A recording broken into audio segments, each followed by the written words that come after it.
Hi, everyone. Before we start the episode for today, I just want to apologize if the audio goes in and out or fluctuates. When I was both recording and when I was reviewing the recording, I think I've cleaned most of it up, but there was some kind of fading in and out throughout the recording.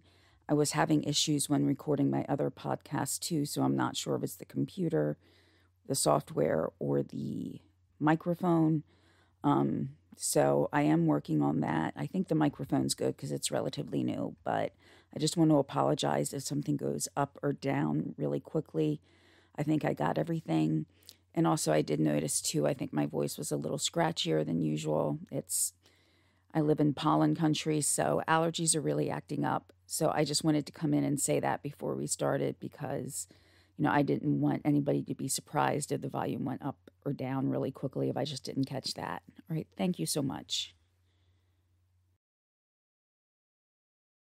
Hello, everyone, and welcome back to Danger on Delmarva. My name is Rhonda Jefferson, and thank you so much for taking time to listen today. If you're new here, what I do is I cover a variety of different types of events that have taken place on Delmarva, which is on the east coast of the United States. It encompasses all of Delaware, Maryland to the east of the Chesapeake Bay Bridge, and Virginia to the north of the Chesapeake Bay Bridge Tunnel. I explore topics that vary from true crime to natural and man-made disasters and other events that have helped shape Delmarva. And in the second episode, recounting the Gale of 1878, we'll see how that took place literally. Now, this will be a pretty long episode, so I just want to get right back into the retelling of those events. Before I do get started, though, I do just want to emphasize that you do need to listen to the first episode. So if you've not, please go back and listen to that one. Also, all of my sources will be linked in the description of the episode, as well as I am relying heavily upon a report that the Delaware Geological Survey put out in the early 2000s. They did a lot of research, and within their report or survey, there were numerous sources that they cited. And while I did use some other external sources, a lot of the information did come from that survey since, they had used so many different sources as well to get their information. So with all that being said, let's pick up where we left off last episode. Now, at the end of the last episode, I had just discussed an incident or events where a sailor from Boston had been stranded on Delmarva because his boat had been wrecked. He was one of only 2 crew members who had survived, with the other crew member being injured, and he wanted to get back home to Boston. He had been told that if he went to Wilmington to one of the government houses, that he would be provided assistance, but unfortunately that wasn't the case. However, many members of the Wilmington community did come together and were able to help secure him passage back home, as well as provide him with some clothes. So, as so many times before, whenever something tragic occurs, the communities come together to help support those in need. And while I may retell some other incidents where people may have stolen something or tried to scam or con someone, I think we do have to take a look back at the time, especially looking back at, when I said there was not really any government assistance to try to help that sailor get back to Boston. In the same vein, there were not readily available government resources to help so many people who had lost either part or everything that they owned to this storm. So some people were put into an almost impossible situation of making sure that they or their family were fed, were sheltered. So we just, I think, need to keep that context in mind and not just think if someone stole one thing that they were necessarily bad. It's that they were in, an unimaginable situation. And while today, things may not be immediately done, there's still a lot more resources that we have compared to 1878 and trying to get families settled once they have lost everything, especially when telegraph wires would have been down, when there weren't telephones and there was no way to get communication to other parts of the United States quickly, at least, even though the rest of the country was aware of what was going on, because by this point the Army had set up a series of signal bases where they could track storms. Not as efficient as we have today, of course, but at least it was a start to, things to come. One of the first instances recounted of someone taking other items was during the storm. Someone drilled a hole through the door of what sounds like to be a pub. It's called the Bayard House, and they took 2 bottles of whiskey, cigars, and $5. So you may question the cigars and the whiskey, but the $5, I'm sure, is something that they would have needed. And who knows, maybe the whiskey itself as well, considering the events that everybody had to go through. I did mention in the previous episode about marshes. There are marshes in a lot of the areas, especially as you're approaching some of the islands on the eastern shore. And it was feared that a number of men had actually drowned because they were working in the marshes near Leipzig, Delaware. And even though one did drown, most of them were found alive. I was not able to find out exactly how many men exactly were in that party, but it just said several, so we're thinking more than 4 or 5 is what I would assume. Cattle was also kept within the marshes. Now, marshes themselves, it's where there is ground underneath the water, but the water usually lays over for longer periods of time. So cattle were out amongst the marshy area, and most of the cattle, unfortunately, did drown. A hotel in that area took a lot of damage, where the hotel itself was described as being, quote, twisted around by the wind, end quote. And some of the other parts of the hotel, because, we need to remember, too, not everything was always connected to the house. So in terms of the hotel, there was a bar, a ballroom, and bathhouses, and all of those were taken away. They were swept away. And the family that ran it actually had to leave by boat. Now, something that will come up a little bit later is along the route of the storm, the tall steeples of churches were seen to be falling off or being blown off buildings, and this became a concern. And in this particular area, because Leipzig is around, I'm going to say mid-Delaware to give it a general idea, as well as Frederica, and that's where the steeple of the Methodist the Methodist Episcopal Church was taken off by the storm. So those did become a concern through the events of this particular gale. In a 1-hour period of time, the tide arose by 4 feet. So almost the height of many people. I'm short, so that's how tall it rose, not to mention the normal, tide would be coming in at some point. So that was to be added to anything else that was there. And still staying around the middle part of Delaware in Milford. Now, Milford is not directly on the coast, but there are a number of rivers, tributaries that lead all throughout the state. And in Milford, there's a river called the Mystifyingly River, and it was really, really overtaken by the water, the tides that were coming excuse me, the tides that were coming in. And at first, the lighthouse keeper in the area had to take his family and go to the very top of a lighthouse. And so those are quite tall structures just to be able to serve the purpose that they need to serve.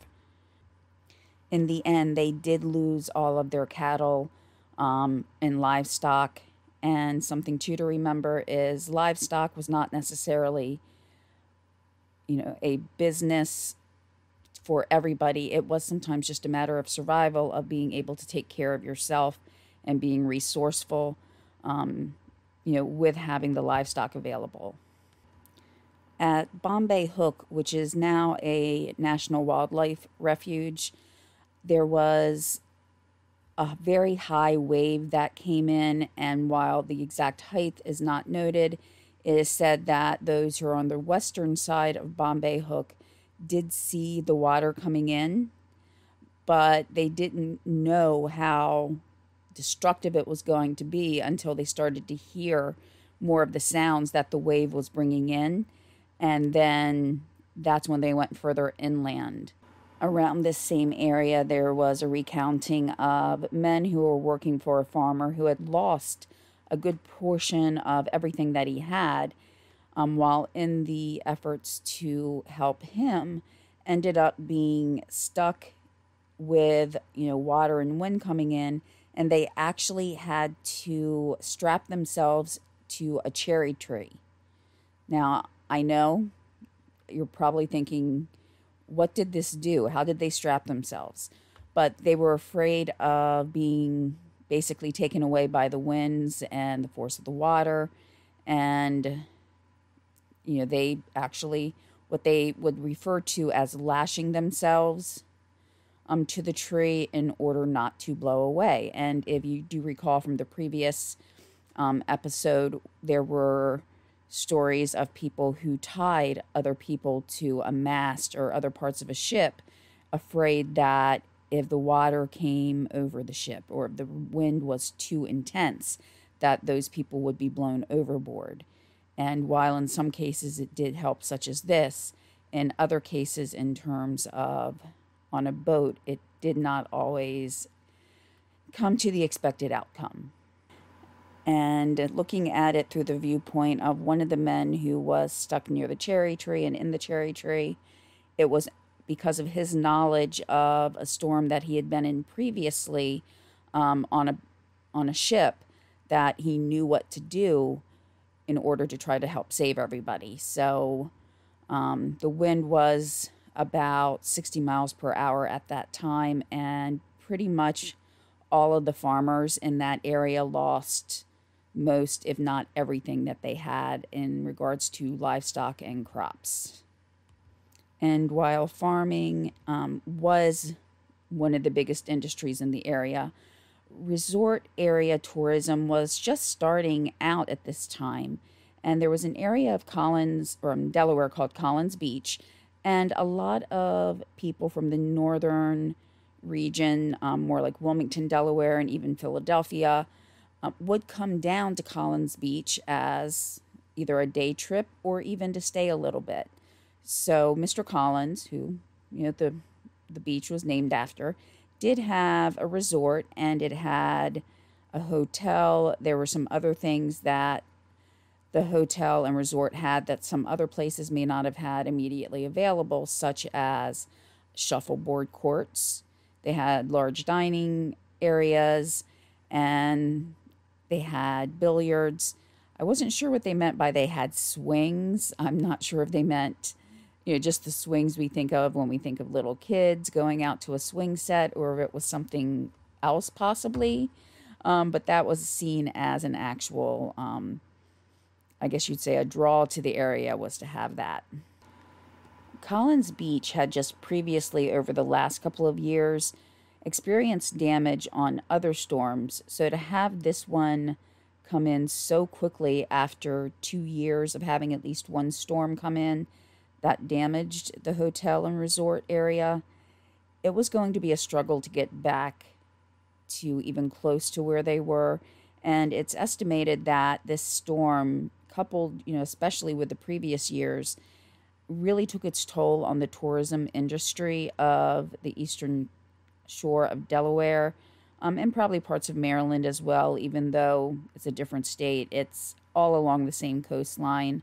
So there was a description given for what occurred at the Collins Beach. So I'm going to read this, and we're going to start here.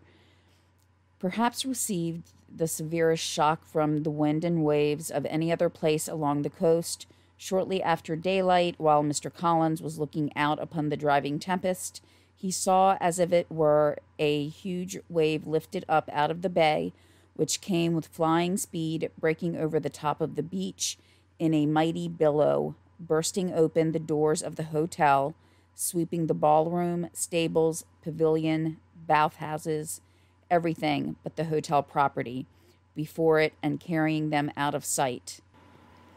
The mighty tide rolled on inland, submerging the country for a distance of 1 or 2 miles.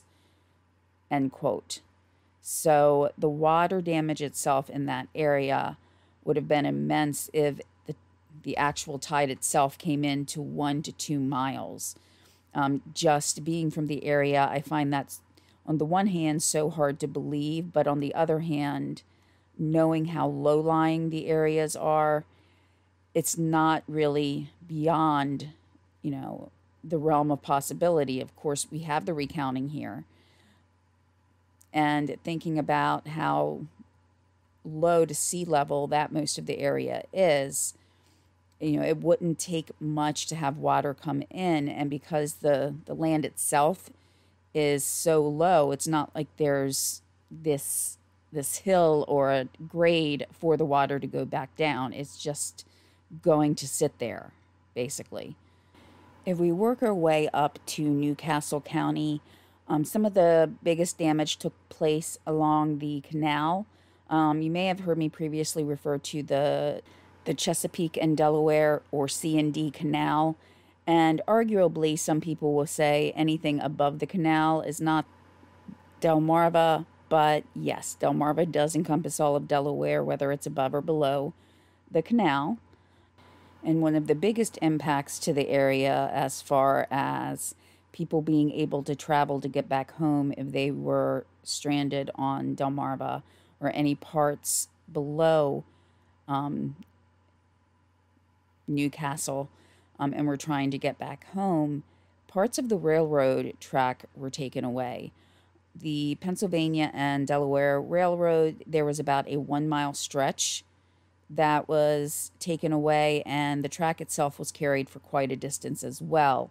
So there would be the repairs to make to that, as well as the limitations it brought, not only for travel for those trying to get back up north, but for the influx of any goods or people who may have been coming in to help. That whole area was limited because of the impact and devastating effect that the storm had on the railroad.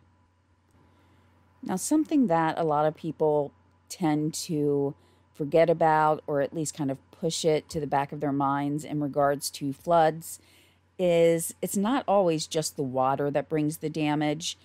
As water, whether it's through a flood, roaring torrents, anything like that, will gather up debris and then take it with it. So in some floods, you may have seen pictures of actual trees being brought down and then being swept along a river.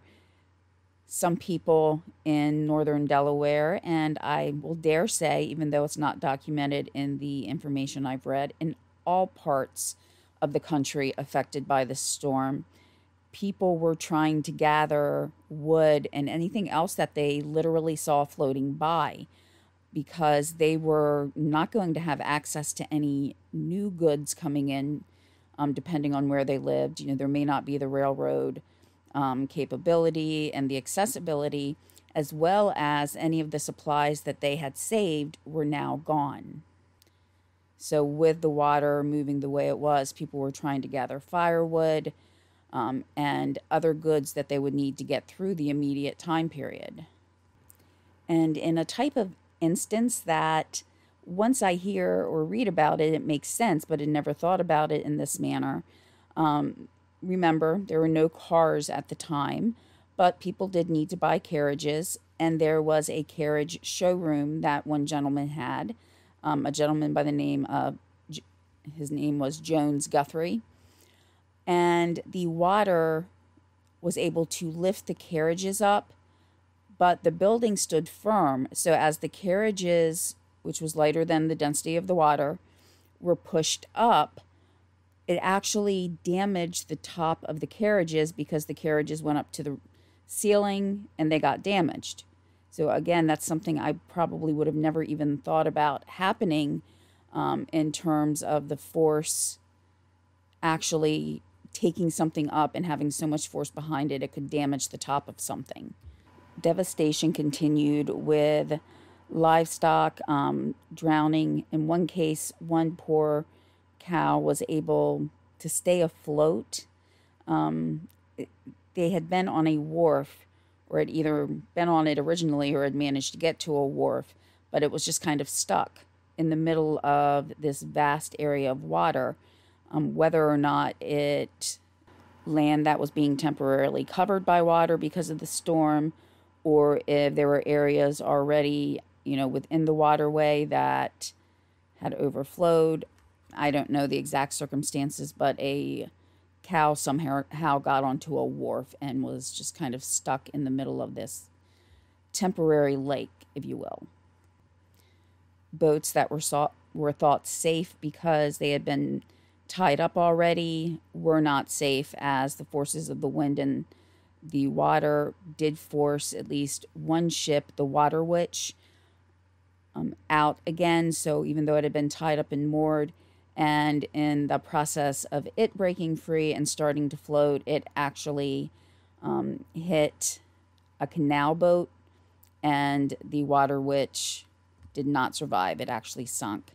And parts of the railroad in this part of Delaware as well, though not taken away, or, the water didn't actually carry it away, it was still covered by water, so people couldn't use that section of track even just to get into the general area and then try to get to more southern points by using conventional means. That part of the railway had to be, the services had to be suspended, as well as some of the streets that were in the area and most heavily traveled, I'm sure, usually because of the railroad, were completely underwater as well.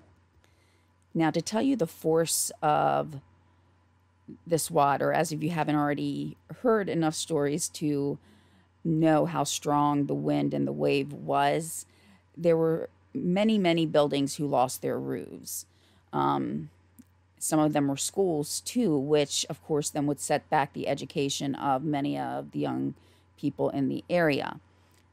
There were some houses being built upon or around Van Buren streets. It was 8 in Van Buren, which honestly is kind of chilling because I have lived in a couple different parts of the shore or on Delmarva, and I would pass Van Buren Street all of the time, but 6 houses had just been constructed and 4 were completely destroyed, as well as some other houses in neighboring streets that were under construction.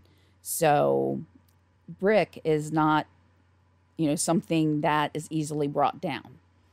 Usually a brick building is one of the strongest buildings and heaviest buildings, but 4 out of 6 were completely destroyed. Communication did continue to be a struggle, and more parts, even if it was just short areas of the railroad, were shut down because they were covered with water. But people were working quickly and efficiently, because by 9 p.m. of that evening, and just to remind everybody what day it was October 23rd, and about 2 to 3 days into the storm, at least in terms of it hitting the United States. So thankfully, some of the track was being replaced rather quickly, so that way people could get home, but more importantly, resources and supplies could get in areas where the train may not necessarily have been able to get all the way into an area where they wanted to. People would actually go there. It was referred to by hacks, which would have been, carriages, almost like a cab or a taxi at that point, but without having cars, it would have been, carriages. They would, line up to take people from the railroad, take things that needed to be taken within the city, since rail travel was not necessarily available for the trains to get to every area that they needed to. Part of a small railroad bridge was washed away, and that brings about even, I would think, a longer time to repair, because not only is it the tracks, it's the bridge, no matter how long or short the bridge may be. Now, as I mentioned before, the water itself would bring along more than just water. There would be things that, people could try to gather. And near around the 3rd Street Bridge at that time, things started to kind of pile up there. The tide was actually starting to go out. So people, especially younger boys as they were lighter, the debris itself and everything gathering up along there almost created a walkway for people. So it's like people were walking on that impromptu bridge or piece of, I don't want to say ground, but ways of travel, I guess you would say, where little boys would go out onto it and then try to gather anything that they or their family may need, whether it be wood or corn or anything that might have floated on the river and got stuck, whether it was coming in or going out, so that, again, people could try to survive. One of the most devastating events, not in terms of just property damage, but the aftermath, would be when the Lee and Sons flour mill was severely damaged during the storm. They pretty much lost everything. It began pretty early in the morning, but it actually caught on fire, and people were working there inside. Even though a storm was expected, I'm sure nobody expected a storm like this, but people were working, and I kind of wonder, given the time between 7:30 and 8, if everybody was fully in at that time or not. But the roof did blow off, and that was in the area that was above the boilers. So that created a fire, and just based on what the items were within the mill itself, it caught on fire very quickly and spread very quickly. And something that many people may find surprising, and I did when I found this out 4 or 5 years ago, about an explosion that I believe it was Germany. If not Germany, then another country in about that same area, where a flour mill did explode. Flour itself is actually flammable, but usually it's just when the dust is in the air. So if you have a big pile of flour and try to set it on fire, it's not going to happen. But if it's kind of floating in the air and in a mill, you would have the dust that's floating around that caught fire. And I'm sure it had some impact to the way it spread, but because of the wind, the fire did spread to other areas as well. And honestly, at that time, I don't even know if they would have known that flour could catch fire, at least not in the way that this occurred. It doesn't mention in the sources that I reviewed regarding this particular case that flour was one of the reasons the fire spread so quickly. But based on the information that I just knew offhand from, a documentary I listened to a long time ago, that yes, it could be flammable, and I'm thinking this probably played a role, even though it's not mentioned directly in the sources. But pretty much William Lee and Sons, they lost a lot. But even worse, and I know you might be saying, well, they lost everything, what's worse? There were 2 what were described as tenement houses that were actually connected to the same building. And though the term tenement does not really bring forth any images of a nice, safe, comfortable home, it was, in many cases, the only home that people had. So you had the mill that, caught fire, was destroyed. These tenement houses where who knows how many people lived were destroyed. And then to top it all off, the mill itself employed about 80 people. So all of their pay that they would have had was gone.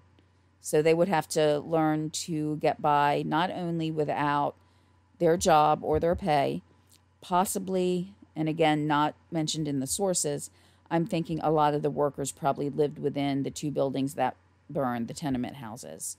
So they were literally left with nothing if that was the case.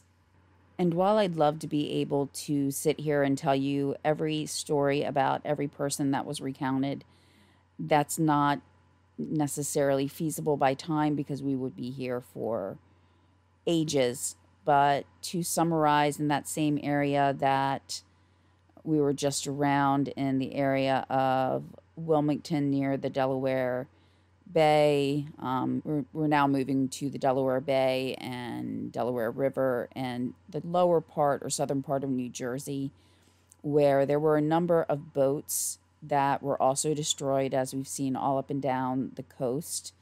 And in one boat there was 5. In another boat, we hear of another man who was able to get to something where he could lash himself or tie himself down. So people have to take advantage of any situation that they have, even though I know in the modern eye, it's looking at it and thinking, why did you tie yourself to a tree? But it's what they had to do then to make sure they weren't carried away by the water, because that could mean almost certain drowning. In areas surrounding the Maurice River, there were about 30 ships that they found had actually been destroyed or sunk, and then another dozen in between cities, the cities of Chester and Wilmington. And in one of the most popular field trips for the state of Delaware, Peapatch Island and Fort Delaware, there were about 16 ships that were found washed ashore in that area. Now, this caused even the Secretary of War to be brought into the developing situation, as Fort Delaware, as its name suggests, is a fort. So he had to be kept informed of everything that was happening in that area. And even though this podcast focuses on Delmarva, at times things that are occurring in other nearby states can and will impact Delmarva. And especially when dealing with natural disasters, they're not isolated. They don't stop at a state line and not continue on above or below where your state ends and begins. So Philadelphia is, pretty linked to Wilmington, which is in the northern part of Delaware. So we were really connected to them in a lot of ways. The winds in that city reached to 72 miles per hour.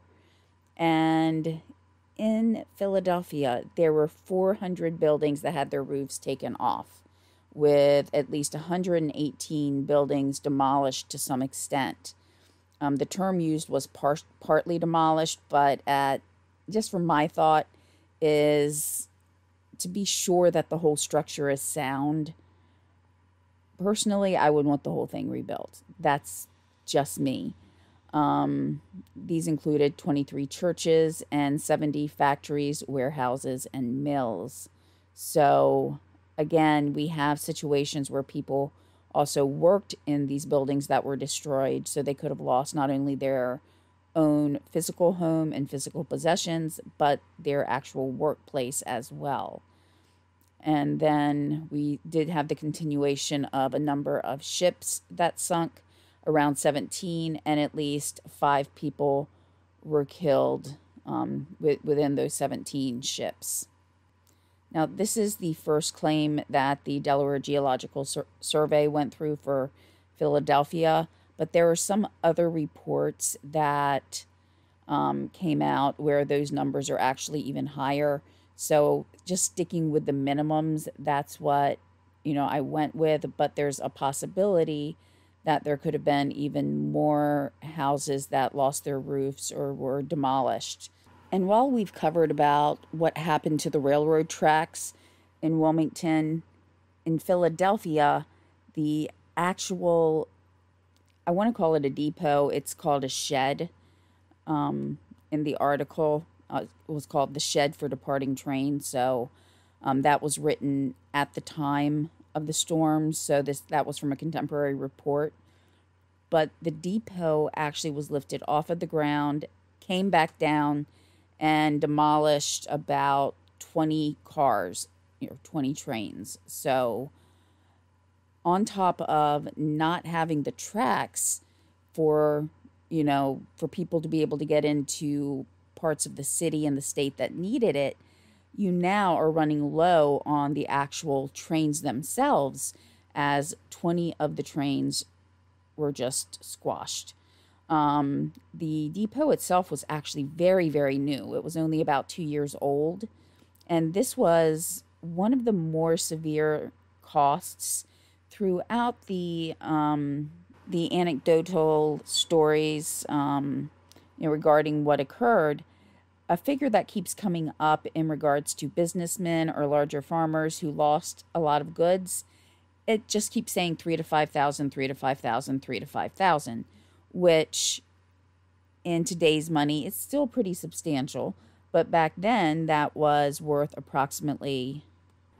And so as I'm looking more and more at these figures, I didn't want to go through each figure for each person that we went through, but many of them said between 3 and 5,000.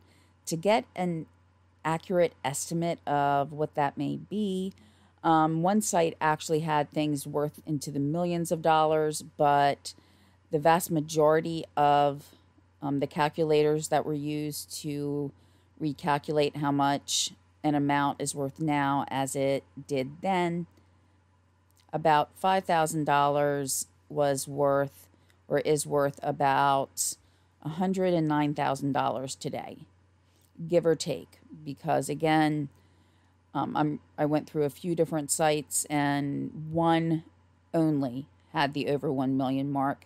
Most tended to fluctuate between like 105 and 110,000. So we're just going to stick with that for the 5,000. One did go higher to around 125 to 130, but just to kind of keep it, I would say, in perspective, at least to my understanding, would be between about 107 and 130,000, and that was for the 5,000 dollar amount. Now, the shed or depot in Philadelphia actually had to be replaced then, because it had just been recently built and it was completely destroyed. And again, with an estimate, because there were a few different numbers kind of batted around, from millions to hundreds of thousands. So looking at those, I'm going to say it was around 400,000, since there's such a variance in the amount that it says it's worth. And probably the biggest expense in there was the actual trains themselves. It was about $1,000 per train, and there were 20 trains. So 20,000 would calculate to about 575,000.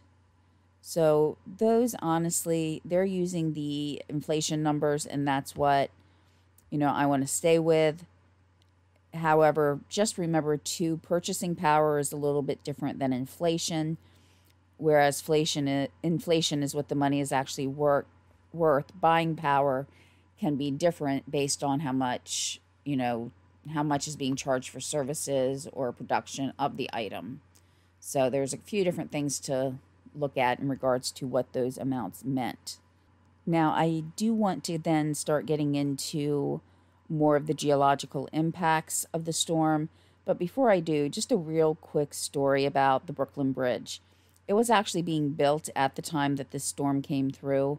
And though the winds probably would not have been as intense in New York as they were here, the construction of the bridge, it stayed firm. There was, no damage, or at least not extreme damage to the bridge. So even before it was completely put together with all of its supports, it still sounds like it was a pretty strong bridge in order to take that from the wind and the rain, while some newly built houses were not able to survive. And those houses were completely constructed. So yes, I know bridges are made differently than houses. Bridges would probably be stronger, but the fact that it was not finished is what makes it, pretty amazing that it survived without any major catastrophic damage. So as I've been saying, yes, many of the stories that I cover did help shape Delmarva, but normally more in the personal sense, whether it's the emotions that the events brought out, individual events where, one or a few members of a family or community were affected. But in this case, almost everybody was affected to some degree, and some in many, many ways, and not just one. But the land itself had some changes happen. And so, again, in this case, I'm actually going to be discussing what shaped Delmarva. So with the wind and the rain, we have to think of the ebb and flow of the current and the waves coming in, of water flooding over the river or flooding inland. There are so many things to consider about what water can do to the geography and geology of an area. So fortunately, there had been a map that was done about 10 years earlier in 1868.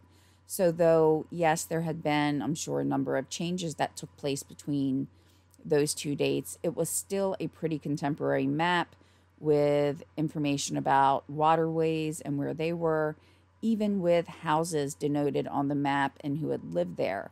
So it was a very, very detailed map that people could use to try to figure out what, if anything, had happened to the physical geology of Delmarva. Well, the Geological Survey did acknowledge that the map could in no way be considered 100% accurate, and I'm paraphrasing there. They did see that the number of rivers and inlets seemed to be very accurate, so it could be used based on the assumption that work was done on this map. It was not just made from generalizations, but made because the cartographers knew what they were doing, especially at that time. So the biggest impact was actually around Delaware. I had mentioned Collins Beach before, and that was one of the two hardest hit areas, and Woodland Beach was also the other. So there will be maps and information within the Geological Survey if you wanted to go in and take a look at those. One part of the resort at Collins Beach was the Hygienia House, and water had breached along the bank of one of the rivers, and it actually did that in 4 places. So as the water came in, it was coming in and staying, like I mentioned before. So as soon as water would come in, it would stay there instead of going back out. And the only way to possibly save any of the area was to go through and fill in the areas where the water was coming in. But probably looking at feasibility and how long the breaches may have been, it may not have been something that they felt they could undertake at that time. So Mr. Collins had to face facts that he may or may not be able to continue with his businesses after the storm. In some other areas, especially those that were already swamps or extremely laying low in regards to sea level, the water came in, and even when the breach was filled, nothing happened. It was like a little homemade pond had come and filled in. The creation of these new little ponds or tributaries would then, of course, lead to similar incidents years later, because with each body of water that is in the area, the more chance there is possibly of flooding. So a few years later, 1882, there was another incident at Collins Beach. So I am feeling really sorry for Mr. Collins at this point, where a retelling of an event that took place in 1883 retells that the marshes had actually overflowed again. And so now we have to remember that the marshes are more inland because they were created in the gale of 1878.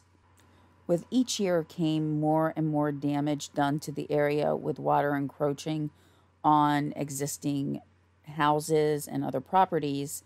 So in 1884, a year after what I just stated, the town of Collins Beach was actually becoming known as a, quote, diminishing island. So it was thinking, with the way the water was now coming in, the way it overflowed its banks, that Collins Beach was quickly disappearing. And on the geological sense, things like this were happening very, very quickly. And just noting what took place on this one plot of land where Collins Hotel or Collins Beach would be, the breach near Collins Beach was filled in. And it somewhat worked for about 2 years. It was able to be filled in by 1886. And within 2 years, cattle were able to go onto that part of the land. So it was sturdy, or so they thought. But about 12 years after the original hurricane, it breached again. And even though Collins Beach had been renamed, as many people have probably experienced in their area, even if something's renamed, people still refer to it as Collins Beach. Then it was repaired, but once again, just 3 years later, this time in 1893, another hurricane came by the East Coast, and once again, it breached. April 1894, it breached. And at that point, the wave that came in was the worst one they had since the gale of 1878. And even though somehow the bank was able to hold itself against that new storm of 1894, however, there were other factors that affected the marshes. And the marshes themselves were flooded from the rain that came in from the storm, and that effectively shut down everything. The hotel never reopened, and it wasn't for another 10 years that the hotel itself was actually torn down, which I can only imagine it had to be in such a state because it was sitting there for 10 years in the water, basically falling apart. The bank had once again been breached, and at this point, everything stayed.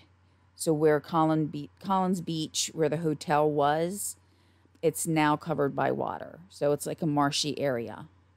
The progression of that area into marsh was documented. In 1884, and that map will be in the Geological Survey.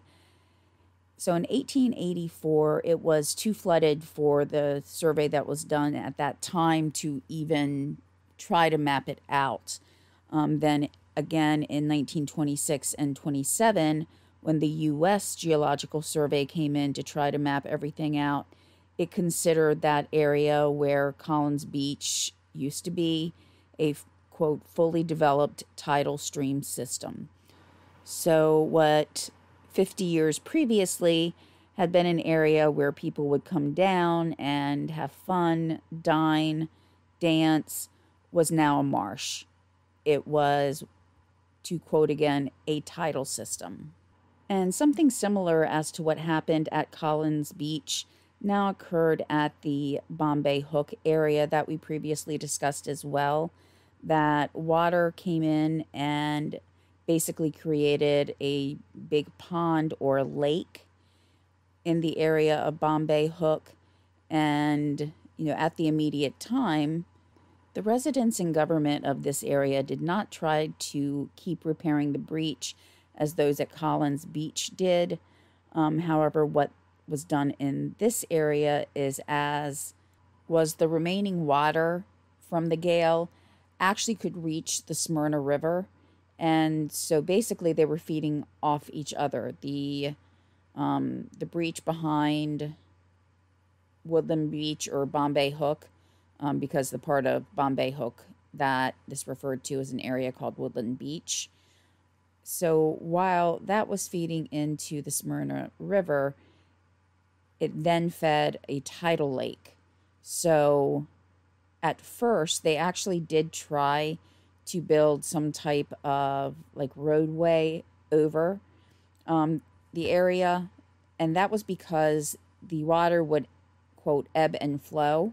And so that action also then could create erosion. So they put this bridge up to help rectify the ebb and flow of the water.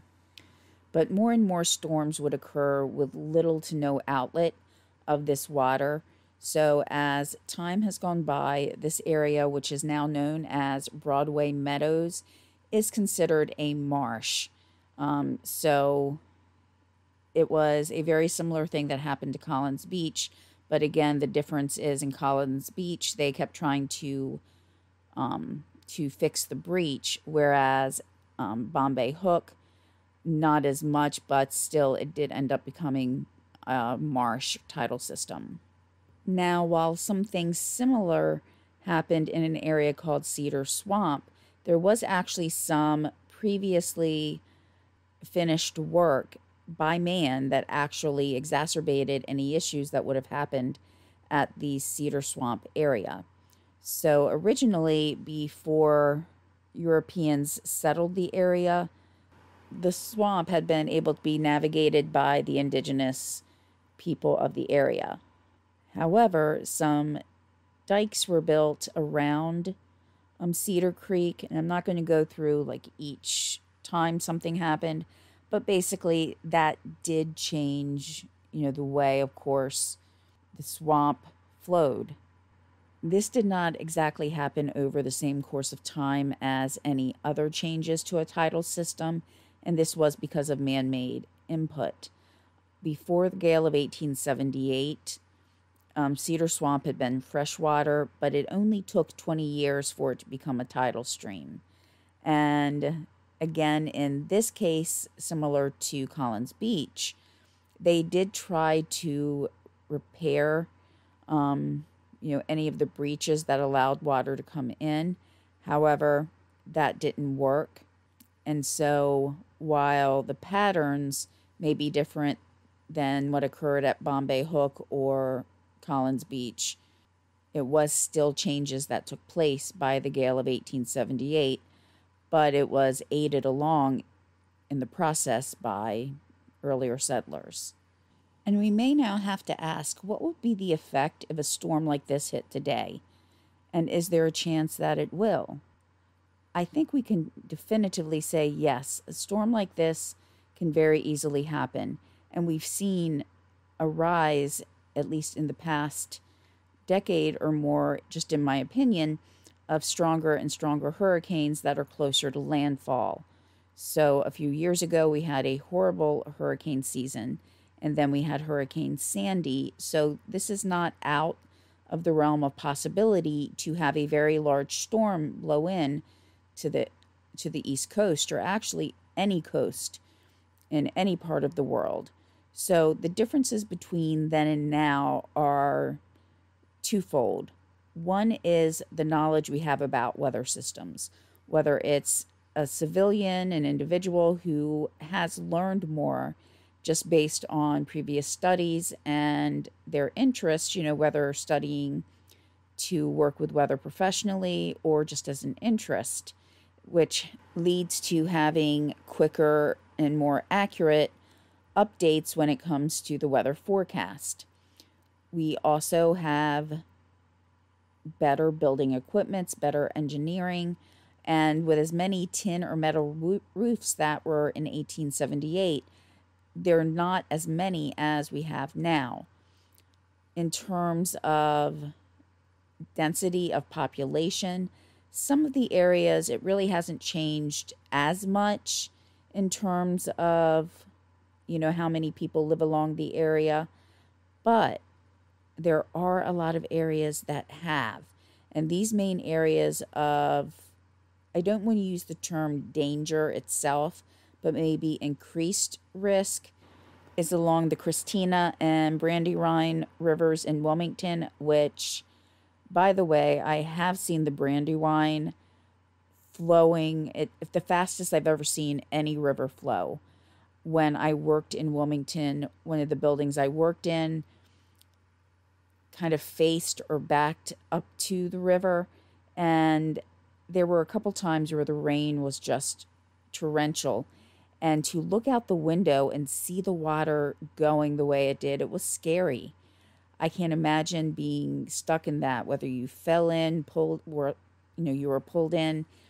It was scary to see the water going that fast, and I would even describe it in some ways as white water. It was moving so fast, and with the river bottom not being exactly a flat surface, it was just like it was white water. I would be scared to go in or near the river at that point. And the chances of more human impact if that were to flood would be very much greater now than it was then, even though Wilmington was, and still is, a very densely populated part of the state. At least we have the weather forecast that we have now, but it would still be an area of, a high possibility of a toll on human life if we were to ever have a storm like this again. That's kind of my opinion on that.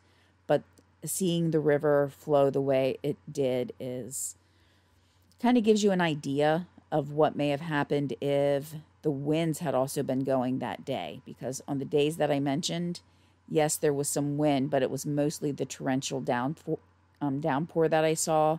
If you add in rain and add in wind and possibly days of this rain coming down, then just what might happen is really, really easy to see. Other rivers that might overflow and cause flooding is the Delaware River and the Schuylkill River, which is more associated with the Pennsylvania or Philadelphia area. So this survey, a geological survey, took the map of 1878 and the areas that flooded, and looking at the rivers, the amount of flooding, it's all four of these that I mentioned: the Christina, Brandywine, Delaware, and Schuylkill. These are the ones that are at a higher risk for flooding. Now, any of the banks or areas that are less than 12 feet above sea level, those presented the biggest risk.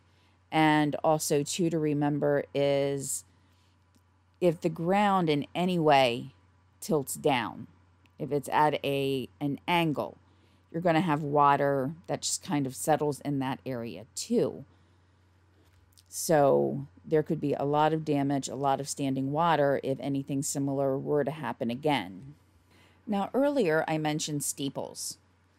And after this storm, a lot of people wanted to put, I guess to use a term we all know, a moratorium on building steeples, yet it wasn't supported by everybody, and that was because, basically looking at the odds, they were saying a storm like this might happen only once every 200 or 300 years.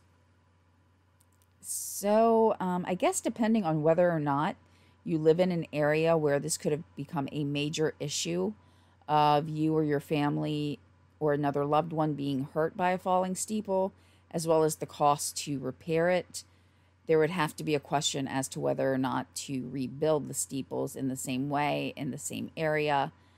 But they did, so we shall see if another storm ever comes up, what that might do. Now, here ends, most of the information that I could find, again, mainly in the geological survey from Delaware. We could see that this storm led to a lot of more marshy area being formed, and in one particular, because of the influence of man years earlier.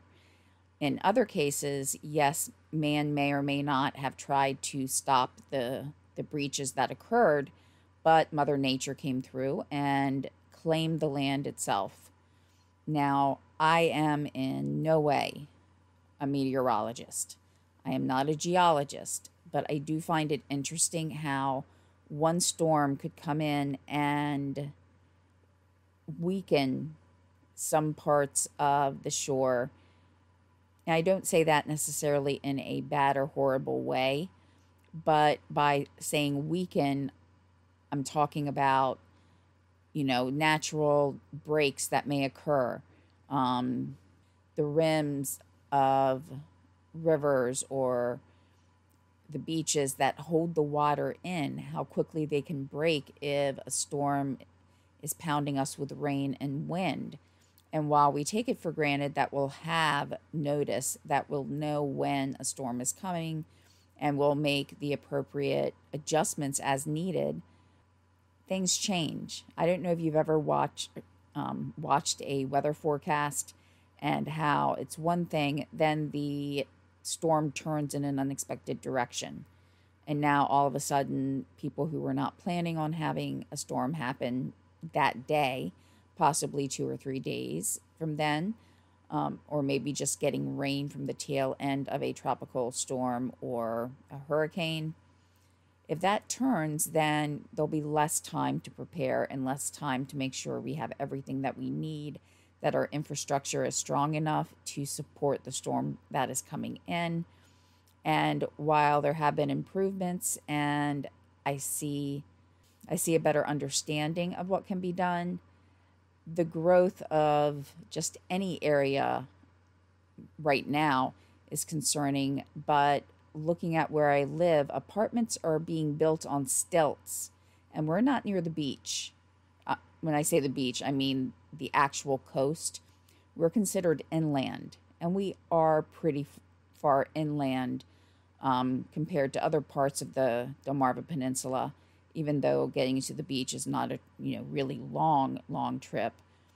But at the same time, we have areas that could flood, and to the point that, to me, they're being built this way because they're so close to the water. I don't know if that's what they're going to say, but, just the fact that they're on a riverbank, that river does flood, and the apartment buildings are being built on stilts. I have to wonder if that's the reasoning. Part of it could be for parking as well, as parking is under the actual apartment buildings, under the stilts. But I guess when looking at impact, the impact to a vehicle financially is less than the impact to a residence. Still, it makes me wonder, and I've always wondered with these new apartments, just the reasoning behind building them there. But this is something that has to be considered whenever there is any new project. So it's not just someone coming in and looking at an empty spot and saying we're going to build here. Yes, there are surveys, studies, anything you can think of being done before a building is built. But seeing that river flood sometimes. And this particular river, I'm not talking, 40 feet high or anything like that. I don't think we'd get that around here, but I have seen it flood. And there are buildings being built not that far away from where it would flood. So I have to wonder what we should do as a society about the need to expand to make sure people have housing. We also have to make sure they have safe housing. And hoping that agencies are doing exactly what they're supposed to. All of the necessary studies are being done to keep these buildings safe. But what we can see from this storm, though, is topography, geology of an area can change. Things can be moved about. They can be swept to and from the area. It's something that we need to keep in mind. We hear, and I know it's joking, but in some realities, if there's a truth, that California is sinking into the ocean, we never think about the East Coast. And yes, a storm could come in and take away and erode a portion of the beach. And it doesn't have to be a major amount, but year after year of things like this happening could lead to a decrease in not only tourism, which would bring in money, but also the pleasure that we get from watching, the water roll in, from seeing a dolphin off in the distance. And having access to that is important to those of us who live on the shore, as well as that I'm certain it's important for those who visit the area. So just remember, as we end this, that at any point in time, a storm can happen, even if we're prepared for it by meteorologists and news and even government agencies coming in advance to try to help us. We have to understand, too, things can change in an instant, where we might not think we're getting anything that day, or we're getting everything. Now, I believe I'd mentioned before, I made a bad choice. I admit that. But I was young, and I hadn't thought about these things as much as I do now about taking a tour or sightseeing cruise on the James River in Virginia the day before a hurricane was supposed to be, kind of skirting the coast. But it came in about a full day early with the wind picking up and the rain. Was it the full force of a hurricane? No. Was it the full force even of a tropical storm to that point? No. But some of the actions that were done after a previous hurricane did impact what happened. Now, I've mentioned this on, I know, at least one podcast, but I do have another podcast I do. So I apologize if I have mentioned this previously about how, yes, I went on the sightseeing trip. Yes, we came back because it started to rain and the wind was blowing 24 hours before any weather station had reported it would start to skirt the coast.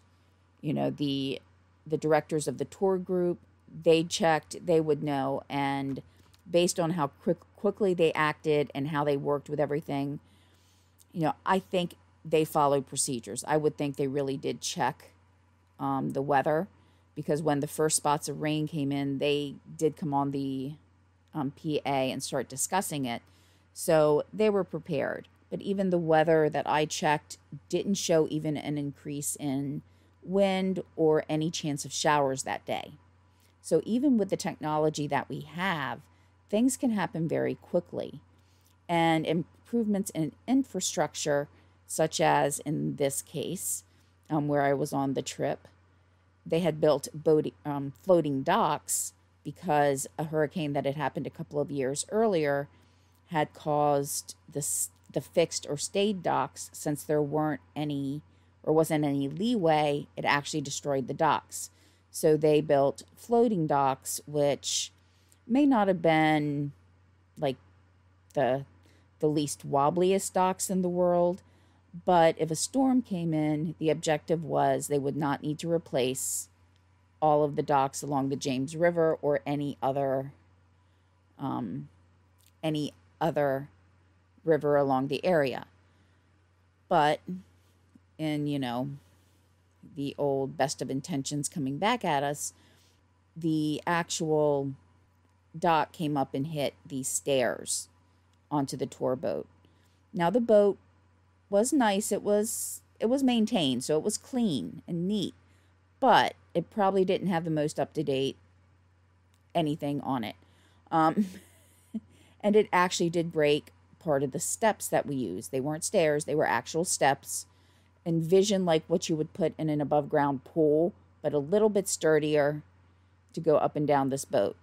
And the dock, as we approached, the dock came up as kind of the boat was tilting down, and it hit the stairs, and they broke, which put us in a very precarious position of somehow having to get from the boat to the dock and not falling.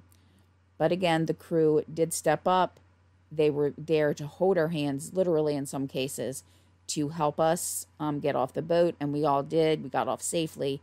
But it just goes, again, to show how quickly things can change, and how even improvements in understanding of some engineering, in this case, the floating docks, to, help offset cost, offset accessibility in the future after a hurricane, it also did cause a little bit of damage coming in. So that's just kind of my interesting story about a storm, which, if I remember, didn't even really do a lot of damage.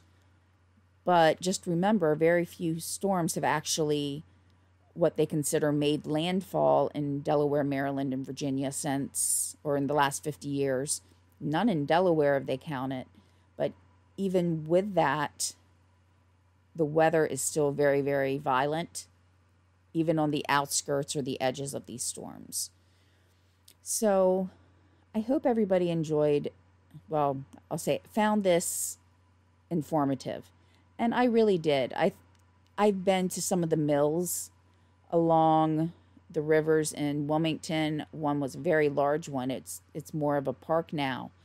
And, you know, just understanding that some of the mills in these same areas were destroyed, and people who worked there lost everything. And who knows, maybe even the owners lost most, if not everything, and hoping that insurance would cover.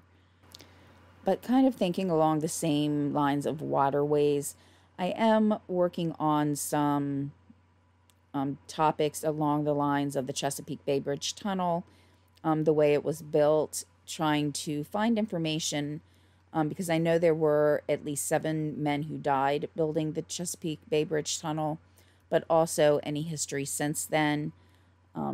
If you are claustrophobic, you probably don't even want to discuss the Chesapeake Bay Bridge Tunnel.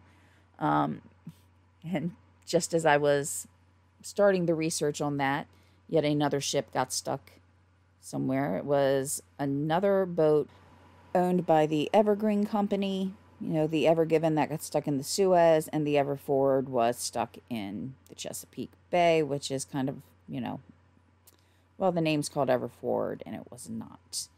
I did hear a podcast where someone said, oh, well, it's just the Chesapeake Bay. It's not like it's a major waterway or, you know, major shipping area. Well, to us it is, because, yes, when there was trouble getting things through, my husband went to a store and the shelves were empty, and the store told us things were stuck in the Chesapeake Bay. So whether that was true or not, I'm just describing what an employee told my husband at a store as to why a lot of the shelves were empty. So it can still have an impact. It's a little bit off topic, but that is making it in some ways more difficult to find information on the Chesapeake Bay Bridge Tunnel, because even if I'm very specific about what I'm searching for, I do get a lot of results back for the Chesapeake Bay Bridge. And I do want to make sure I'm telling about the differences of the two and why the tunnel was built the way it was. So those will be in an upcoming episode, as I'm still trying to work my way through, you know, finding more information about some of the lesser known accidents on the Bay Bridge Tunnel. So I will talk to everybody soon. I hope everybody has a good week, and, you know, hopefully the weather will be getting warmer and staying warmer soon. And I appreciate everybody tuning in. Again, all the contact information and sources are in the description. You have a great day and rest of your week.